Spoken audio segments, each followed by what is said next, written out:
Today is July 15th, 2008. I'm Stephen J. Abramson, and today we are in Century City, California, and I'm here to interview producer Alan A. Armour, and this is for the Archive of American Television. Okay, so we're going to start, like I said, right at the beginning. What was your name at birth? My name at birth was Alan Arthur Armour, AAA, and it's still my name. Any nicknames? No nicknames. People sometimes called me Al, and I discourage that. I'm an Alan, and an Al is sometimes a truck driver, sometimes, I don't know. But the Allen seemed to fit me better. When were you born? A long time ago. About 85 years ago, 1922. I was very young then. What date?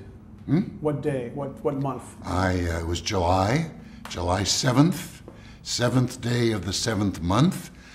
Last year was 2007, and we noticed that at 7 minutes past 7, it would be 7 seconds past 7 minutes past 7, the 7th hour of the 7th day of the 7th year, and I was born in the 7th month of the 7th year.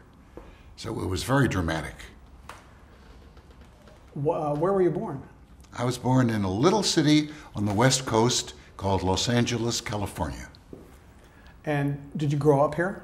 Grew up in Los Angeles. That was when Los Angeles was a much nicer city to grow up in.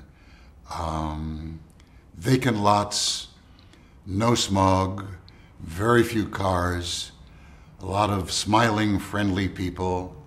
It's changed somewhat, but maybe for the better. What was your father's name? Father's name was Joseph Davis Armour. He was a merchant at a store in Alhambra and later on in Huntington Park. My mother was Marion Asher Armour. She also grew up in Los Angeles, and that's some kind of record. Do you think you inherited any traits from your parents? My dad was kind of shy, and I think I'm, in many circumstances, kind of shy. That's all I can recall. How about siblings? Siblings, alas, I have none. I miss siblings. My kids all have siblings. I have 4 kids. And I regret that I didn't have siblings, but I was born during the Depression years. I grew up in the Depression years, and my folks had very little money, and I think they just simply couldn't afford to have another sibling. And we grew up with a lot of poverty. I lost a sweater at school one time, and my parents, you would have thought I committed a major act of crime. They were really shocked. What did you do to fill the time? Did you have hobbies, or what were you interested in as a kid? As a kid, I read a lot. I loved to read. And there were not a lot of kids in my neighborhood, so I was alone a lot. Reading was great, and then later on I got into photography. And I loved photography. And converted one of the bathrooms in the house into a dark room, and trays and chemicals and dark lights, and it was wonderful. And I developed, printed, enlarged for a number of years, all through my adolescent years. Loved it. Still do. Did you want to be a photographer? I mean, what did you want to be when you grew up? Well, Depends on what age. I wanted to be a detective at one point. I wanted to be a fireman at one point. Never reached either of those goals. I was fascinated. I had an uncle who was in the film business. I loved film and eventually decided that I wanted to get into film. And then, when I was 15, you want to get into that, the fast talking thing? Sure, yes, absolutely. When I was 15, I was at home one night doing homework, had the radio on, KFI, and they had a program to determine how fast it was possible for a human being to talk. And I said to myself, I can do that. So I called the station, and they said, come on down for an interview. I went down the next day, interviewed, got on the program the following week, did 617 words in 57 seconds. Did several programs, did a Union Oil audition program for NBC, the network, was written up in several magazines, and to this day, I don't know if anyone has yet broken that record. Did you have to read a piece of work, or what did you read? I did The Walrus and the Carpenter from Lewis and Carroll. And it was fun, and for a 15-year-old kid, exciting stuff. And all my friends said, hey, he's on radio. You know, radio was the big thing in those days. This was all pre-television. And it was very exciting. I loved it. Was the prize this opportunity to audition, or what? Was there a monetary prize? Or there was no monetary prize. It was just the thrill of knowing that you had been declared world's fastest talker. And I loved it. And one of my friends sent me cards pretending to be a fan who had heard the program. And I was thrilled that there was actually a real-life fan out there. And of course, he was just funning with me. Where did you go to high school? Went to LA High, Los Angeles High School. All through school, I made speeches. I'm not sure where that came from. But I started making speeches in grammar school, Third Street School. Junior high school, I took some public speaking courses. High school, I got into debate, did a lot of debating, oratory, extemporaneous, impromptu speech. Loved it. Got into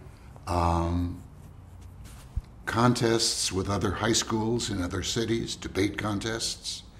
Won a lot of awards. Became valedictorian speaker at my graduation. I loved making speeches, and that perhaps explains how come I got into teaching at a later point in my life. I just loved to stand up and talk. When you graduated, did you go right to college after high school? I started college, went to my first year at Stanford, and then we were at war at that time, so I went in the Army for 3 years, came back after the Army, finished college, graduated in 1947, and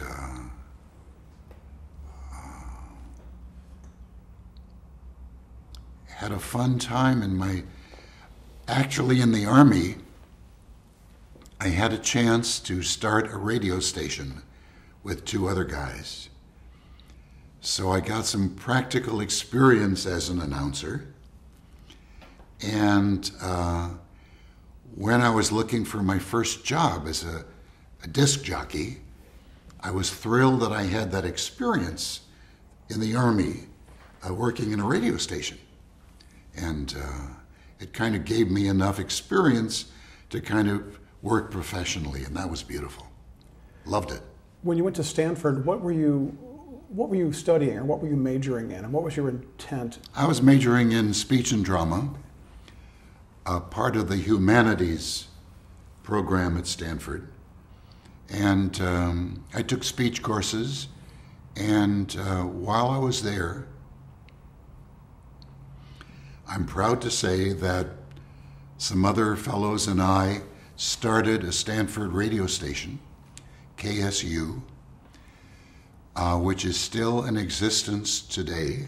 It's called KZSU today. And that was fun. And we did a soap opera, Pathway to Passion, with student actors and myself. They recorded those programs, and if anybody ever cares to look, they're probably hidden in some dark closet someplace. But my Stanford years were fun. I loved it, and I'm still doing some work for Stanford. I'm now a class correspondent for Stanford Magazine. And I get input from class members that I write up, send to the magazine, and they print in a graduate column. Fun. I enjoy it. When you were in the military, you were in India, is that correct? Yeah. Is that where you first became part of a radio station? We started out in New Delhi. I was part of a photo unit at that time. Developing pictures, enlarging pictures. Then we moved down to what is now Sri Lanka. Continued with the photographic work until about a year later, two others and I decided to start a radio station. And we did that, Armed Forces Radio, Kandy, Ceylon. And we did that for about a year and a half. And it was fun. There were three of us ran the station pretty much to suit ourselves. Eventually they put us in a Red Cross unit where the girls would bring us coffee and donuts every morning. It was a pretty good life. For that I got 3 battle stars. Lucky man. What was your? I'm just gonna turn this off so it won't ring. When you in these early days, when was the first time that you encountered television, that you saw a television program, or were aware of? Are we broadcasting now? Are we recording? Yes, we are. Oh, okay. Yes. I saw you turn. I just wanted to silence. Okay. I forgot to do that. When I was in high school, we passed an electronics store where they had in the window like a little 4x6 monitor of broadcasts from Mount Lee, experimental television broadcasts. That was the first time I ever saw television. Then I went to London to visit my uncle who was living there, and this was like, I was 14 or 13. They had daily broadcasts, like 2 or 3 hours every day. Television that was hard to describe, like flat, and then a mirror that you looked into the mirror to see the television image. And they had people playing the piano and making speeches, and they did broadcast the coronation procession of King George. But I didn't actually see television, commercial television, American television, until I had graduated from school and became involved working for Radio Keene in San Jose. When you were in radio, were you enticed by television? Did you think about this is something I would like to do, or were you pretty much following a radio I career? loved radio. I loved radio.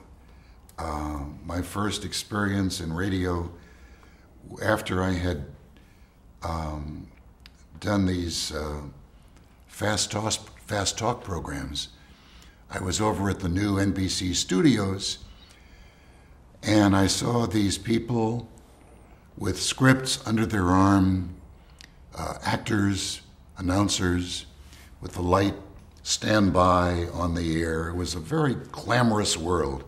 And I said to myself, hey, I want to be a part of that. And so when I was working in Radio Keene in San Jose, I became aware of the television world and kind of knew that that was where I was going to go. Before San Jose, was there another radio station that you worked at that was out of college, or was that the first one? That was the first one. The only previous experience I had was in the Army, and this little radio station that we started at Stanford, KSU, where I did a lot of announcing. I loved it. Matter of fact, I am one of the world's lucky men. Every job I have ever had has been fun, exciting, exhilarating, stimulating. I've announced, I've written, I've directed, I've produced, I've taught, all fun jobs. Lucky guy. In San Jose, was the programming for that station typical for its time? I mean, was it a mix of music? Did they have dramatic presentations? Or? Well, it was mostly music.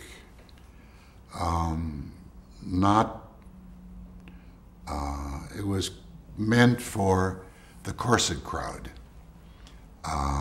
It was mostly music that was easy to listen to. But while I was there, some of the other announcers and some of the students from San Jose State started a program we called Studio B that was broadcast every Sunday night.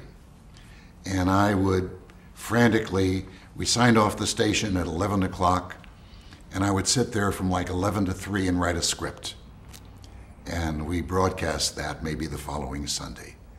Original scripts, some of them fun, some of them good, many of them, sad to say, mediocre or bad, but it was the best we could do.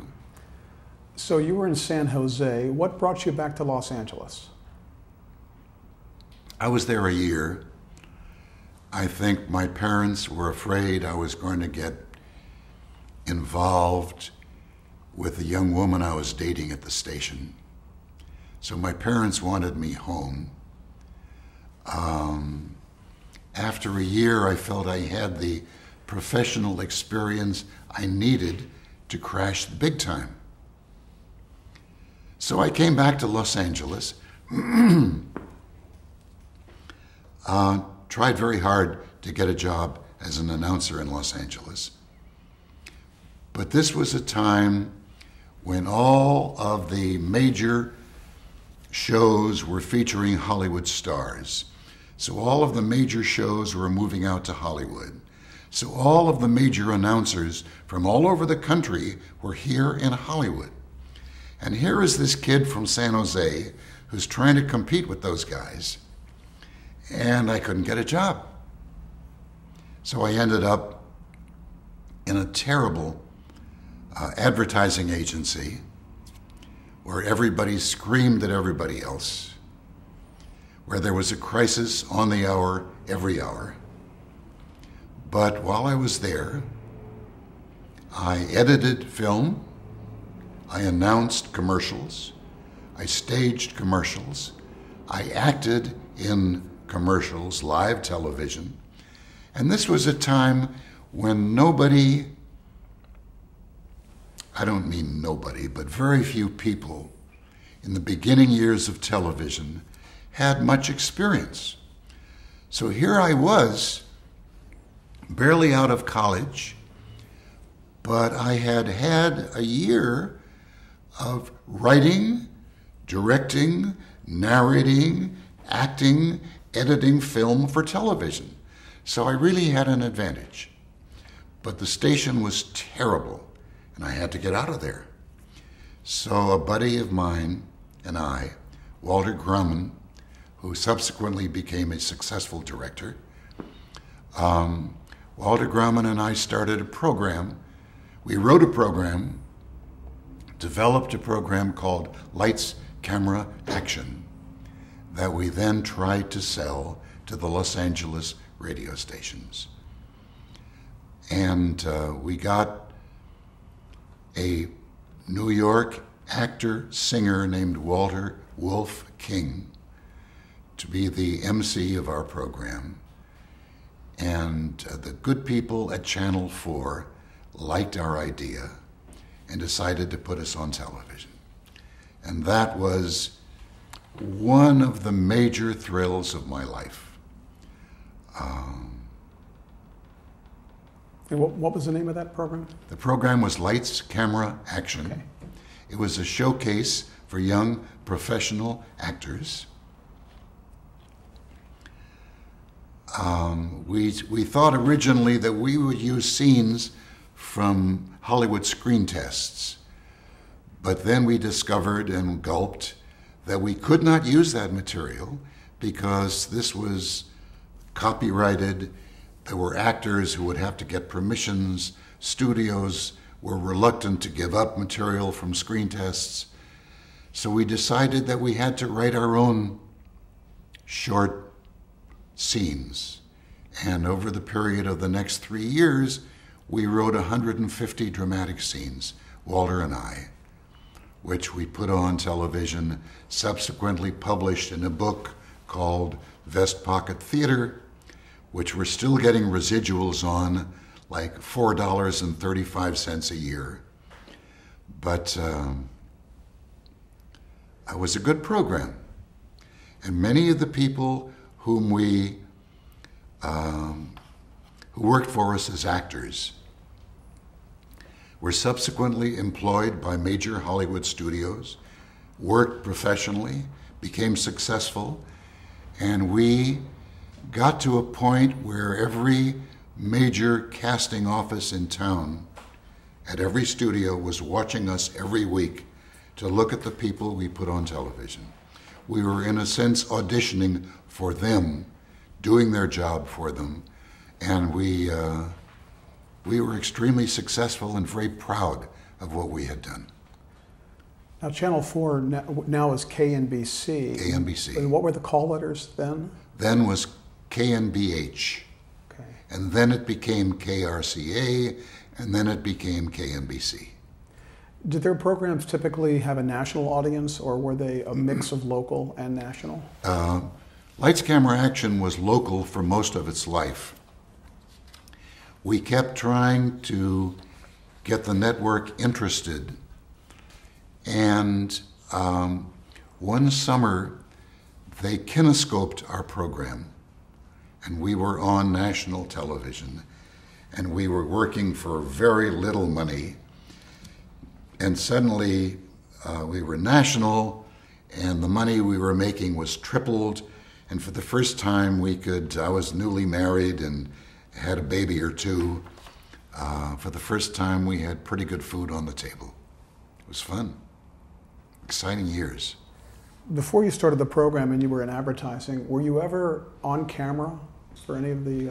Yes, I was in Eastern Columbia commercials where they were advertising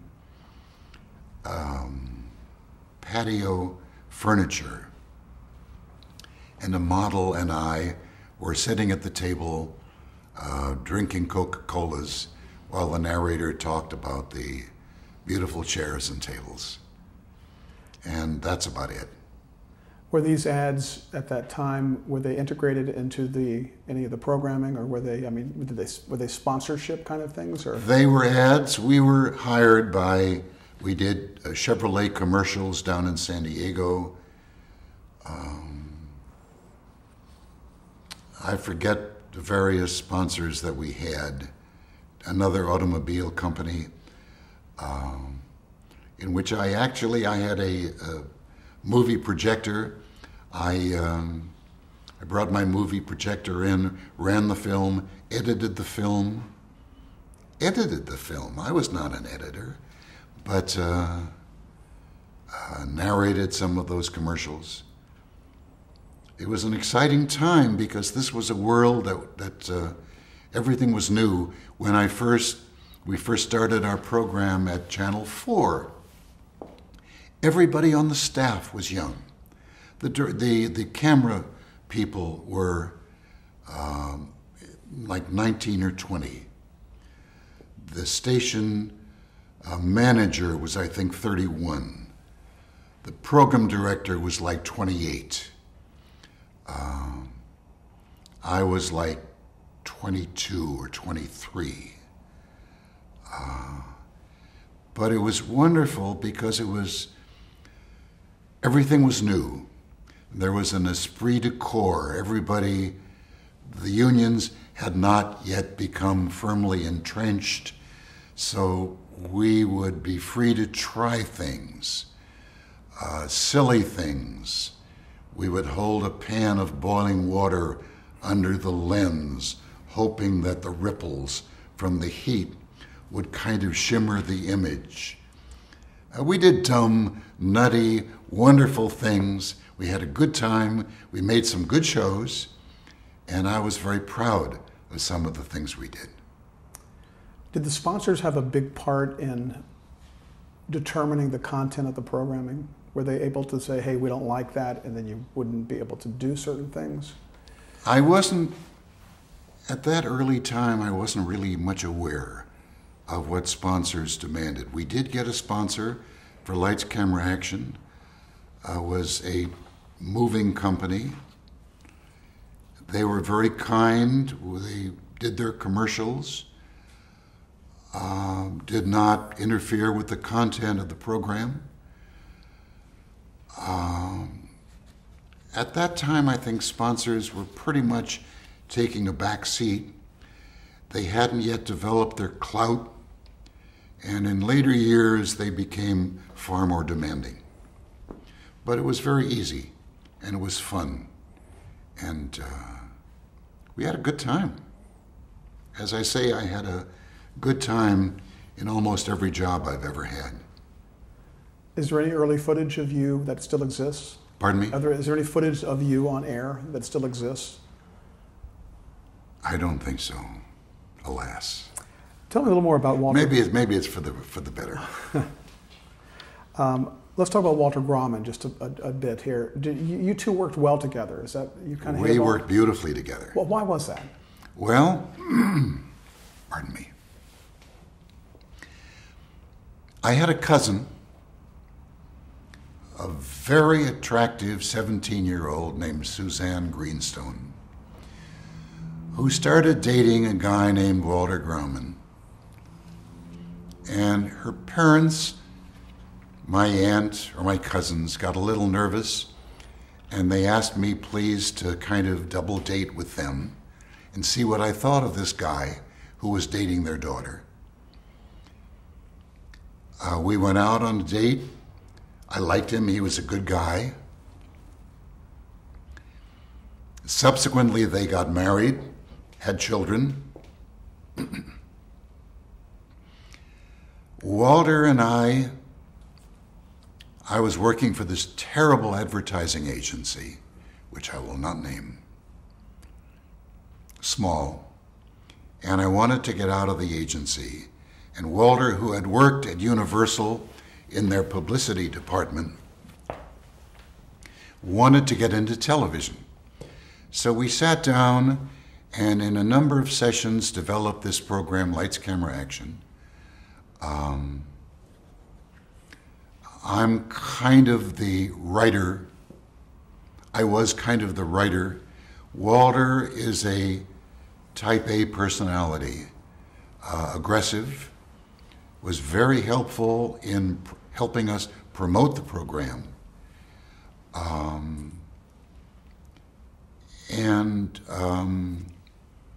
We worked beautifully together. We would sit long hours in my home, developing scenes for Lights, Camera, Action.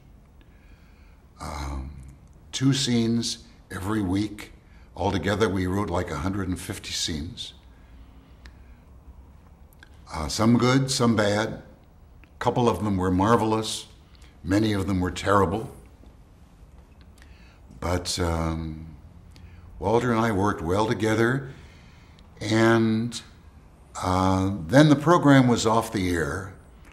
I was out of a job, he was out of a job. I did another program for Channel 4, worked briefly for my dad, selling men's neckties, and finally got a chance, because we knew the people at Channel 4. They were good people and we had worked well with them. Got a chance to go to Channel 4 as a stage manager. And my wife and I went to the Beverly Hills Hotel, the Rodeo Room, drank champagne, and felt that we were on top of the world. And I was a stage manager for about 6 months. This was a time when many of the major television shows were moving from New York to Los Angeles. So many of the stage managers in Los Angeles were moving up and becoming stage managers for the network. So that I got a chance to move up in the ranks, and after a relatively short time became a director and loved it. It was fun. What kind of shows were you directing? Well, there were cooking shows, Chef Milani, news. I loved the news. I did the 11th hour news every night, 5 days a week for a year and a half. Kids shows, interview shows, daytime, whatever. Most of it was daytime, and eventually I got the chance to do symphony orchestra broadcasts, which I loved.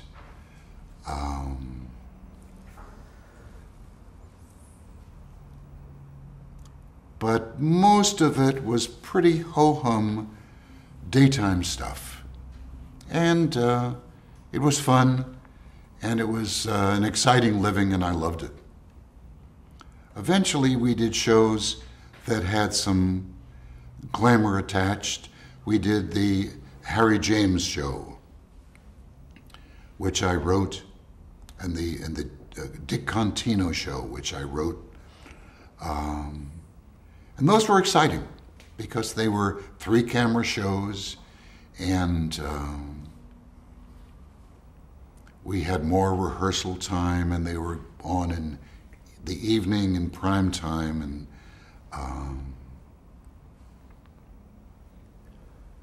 it was an exciting time for me. Was Walter Grauman related at all to the Grauman from the Chinese theater? Walter claimed that he was like a 4th cousin, and may very well have been. Walter is still a very good friend of mine. We have lunch like once a month, and with a group of other people who have been mostly in the business.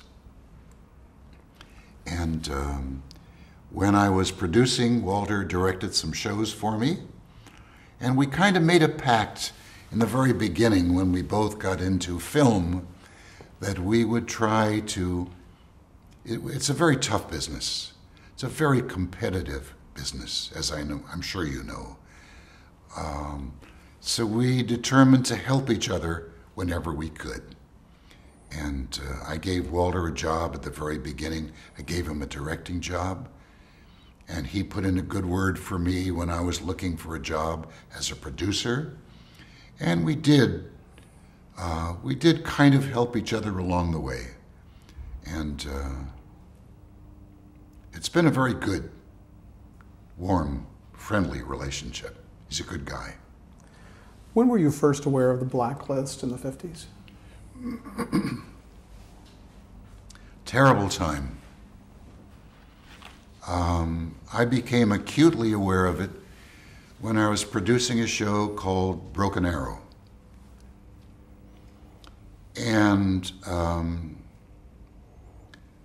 General Electric was our sponsor at that time, and General Electric, like all of the sponsors, had their lists of people who they felt had communist connections or who had belonged to communist organizations.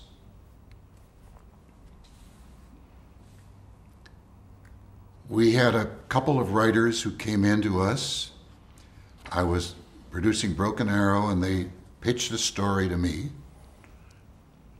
I won't say their names. A good story. I loved it. And I said, I gave them a commitment to write a script for us, or to write at least an outline for us.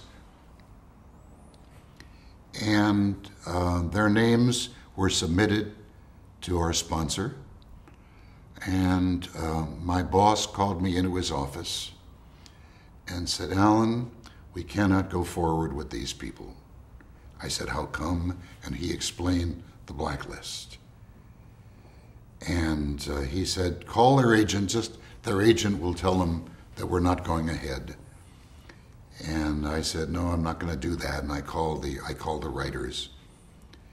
And I started to explain, and they knew.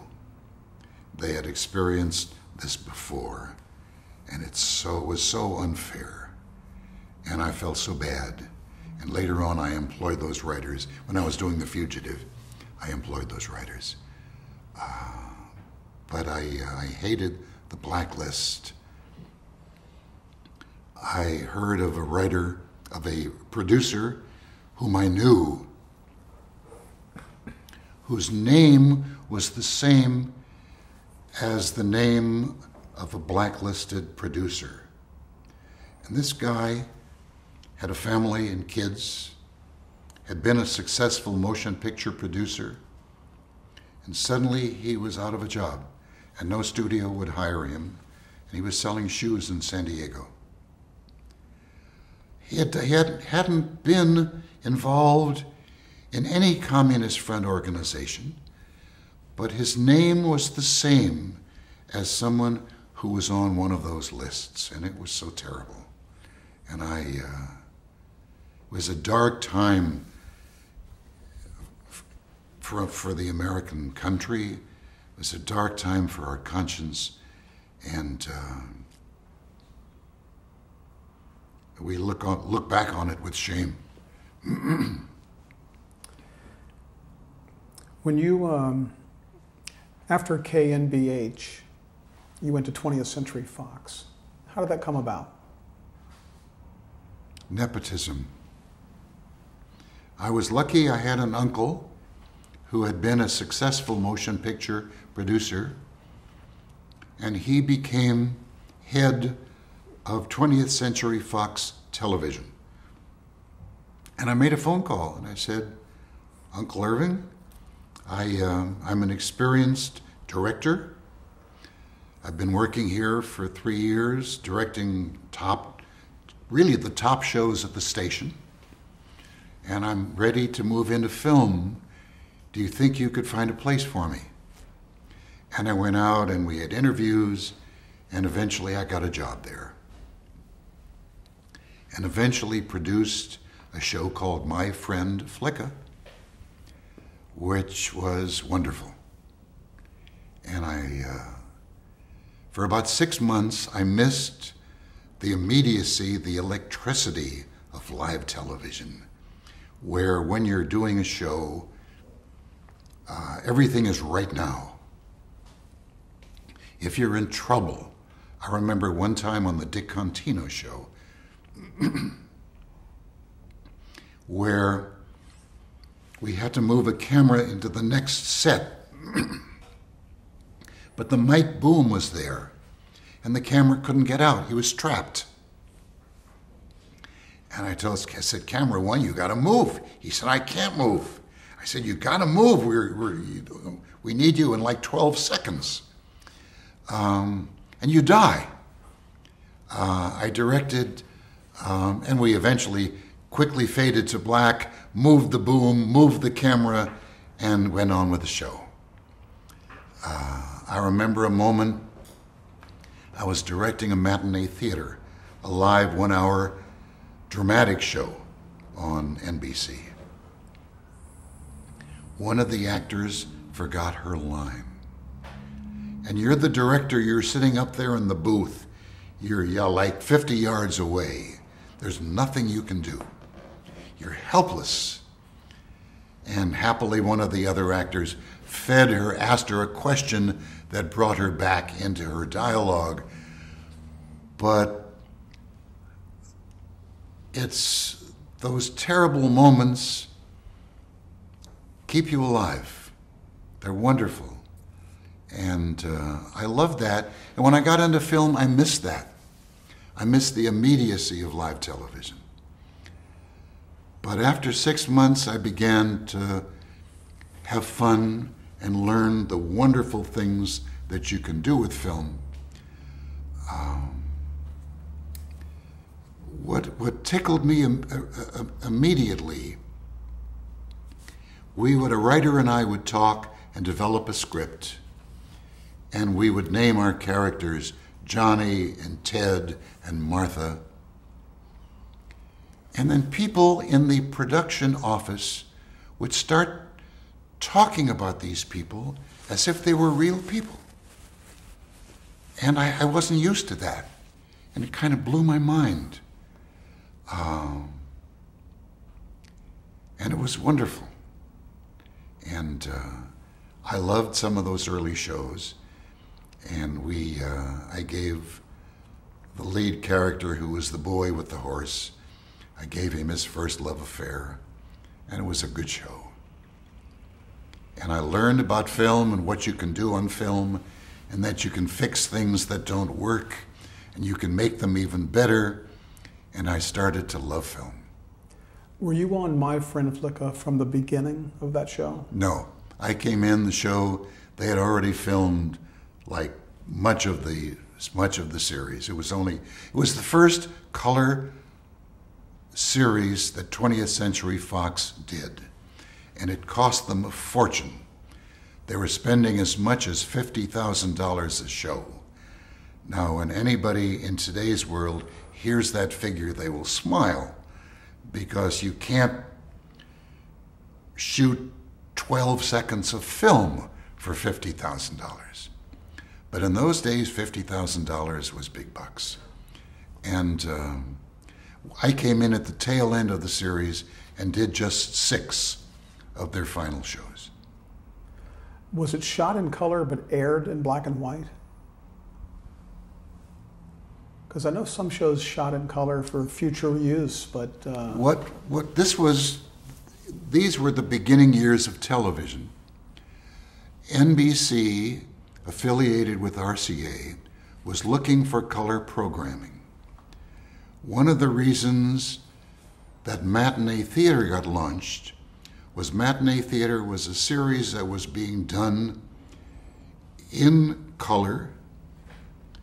People in those days, RCA was trying to sell television sets, and there wasn't enough programming on color, so that NBC snapped up this matinee theater program, because now they had a 1-hour program every day in color.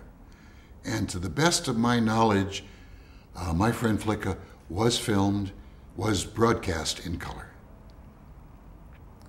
Who was in the cast? Johnny Sheffield. I don't remember the names of the cast members.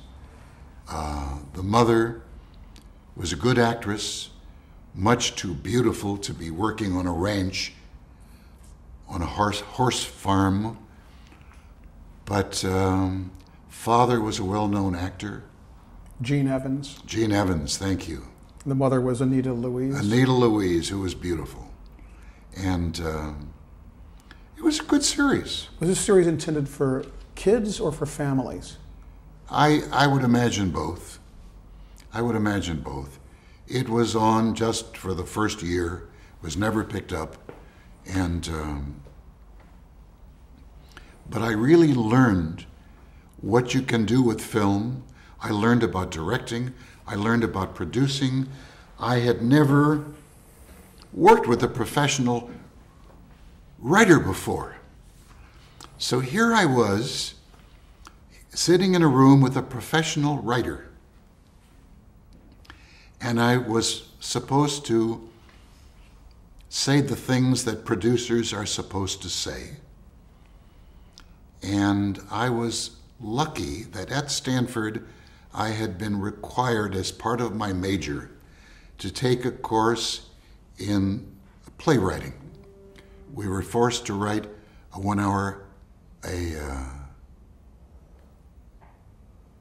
one-act play.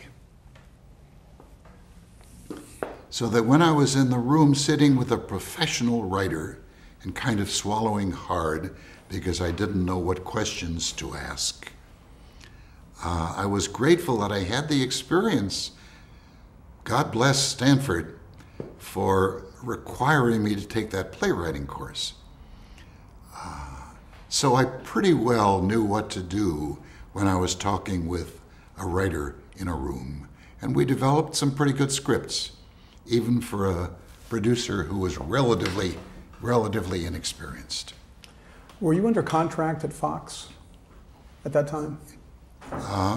Yeah, I had a 7-year contract, but they had the option to renew me every year. And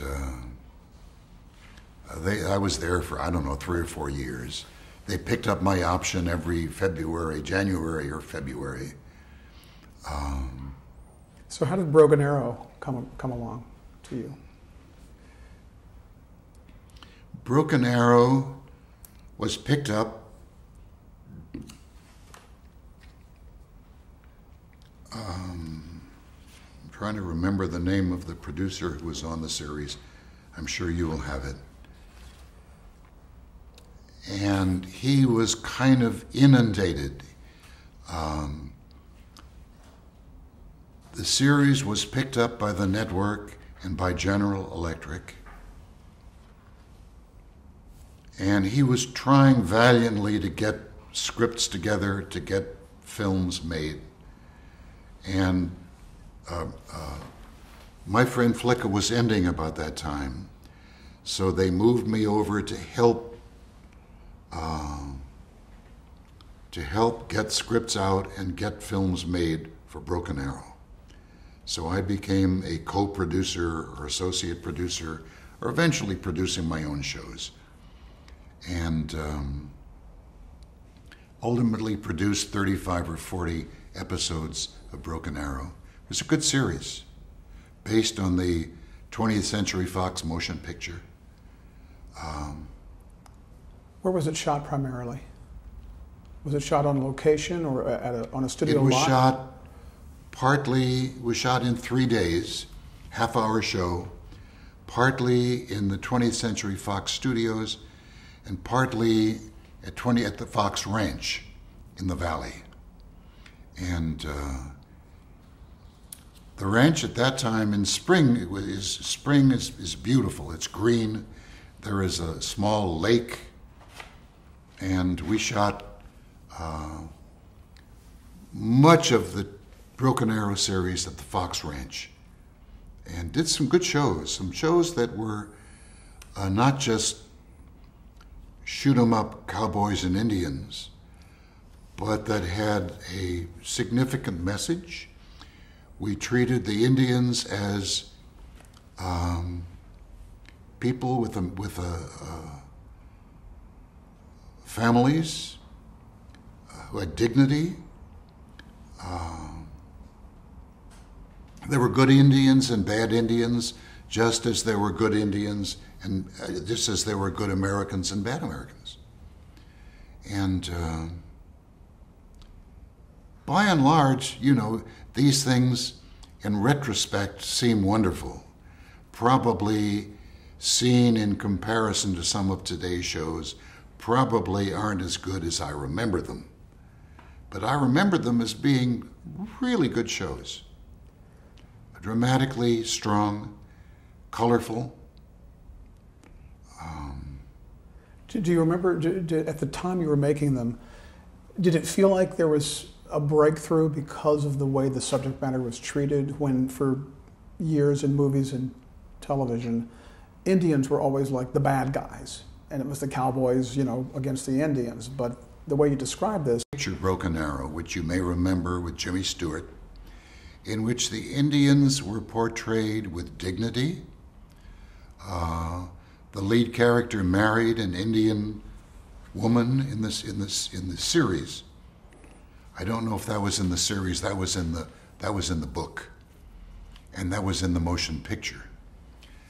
But we took our cue from the movie in their portrayal of the Indians as people who had hopes, dreams, fears, angers, just like anybody else. And we tried to portray Cochise, who was the leader of the Apache tribe. We tried to portray him with dignity, and we did, I think. The actor shaved his chest, kept it shaved week in, week out, so that he could look like the kind of Indian chief people wanted him to be. Michael Ansara, right? Michael Ansara, good actor. And was it typical in those days to cast a non-American Indian in a role of an Indian? Yes, I remember the auditions looking for Cochise, and there were half a dozen people who had come in, none of them Native Americans. And Michael Ansara, by far, was the best. He was the perfect choice for the role of Cochise. He was wonderful and became a good friend. You did a show called Man Without a Gun with Rex Reason. Yeah? What was the premise of that show? Premise of that was he was the editor of a newspaper in the early days of the West. The idea was that you didn't have to carry a gun in order to win battles. And we did, I think, 52 shows.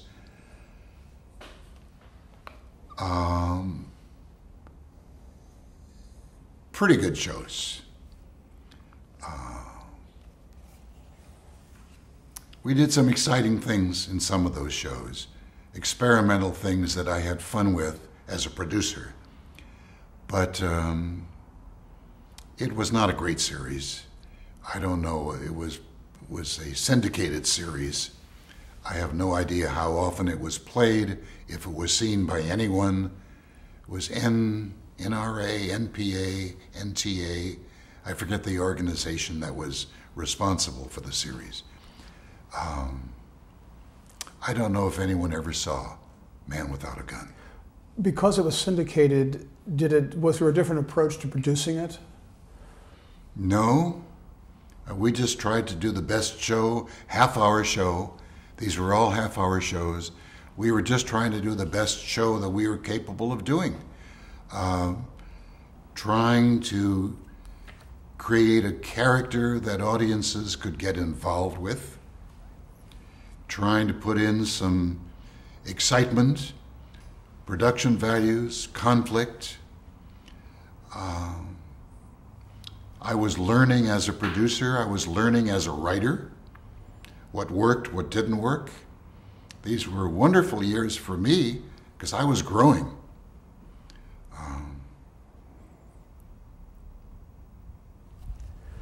I wasn't crazy about that series.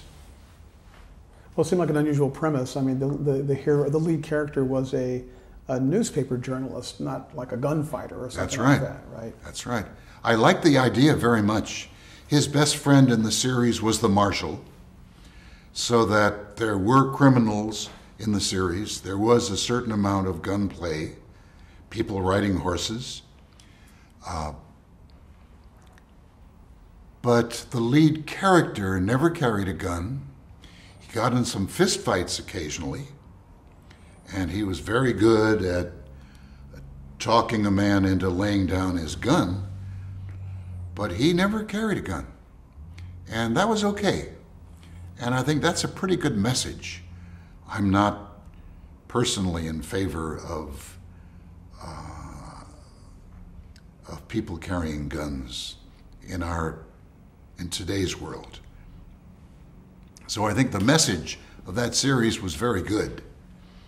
But it's tough because in a Western series, gunplay, bad guys all carried a gun, and it's very tough to conduct scenes in which your lead character cannot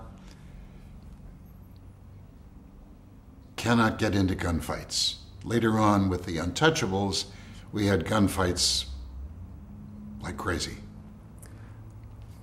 This show, though, Man Without a Gun, was it a similar type schedule, like 3 days for a half hour? 3 days. So when you have a show that's shot on location, a Western, and Broken Arrow the same, what kind of days are those? 3 days? That's not a lot of time. They're tough days. They're tough days. They're long days. Sometimes we could afford to shoot 2 days. Mostly it was 1 day on location. Some shows required 2 days, and sometimes you go into 3.5 days when there's no other way out. Did the schedule dictate sometimes what elements were put in the script in terms of what was shot where? The dollars pretty much dictated. We were shooting those shows, and anybody in today's television world simply wouldn't believe this. We were shooting those shows for $30,000, $32,000, $35,000 a show. At that time, nobody has ever, during that time or since, made a half-hour show for that kind of money. And we had pretty damn good production values in those shows. Outdoors, lakes, trees, horses, good stuff. Okay, we're going to change tape. Okay.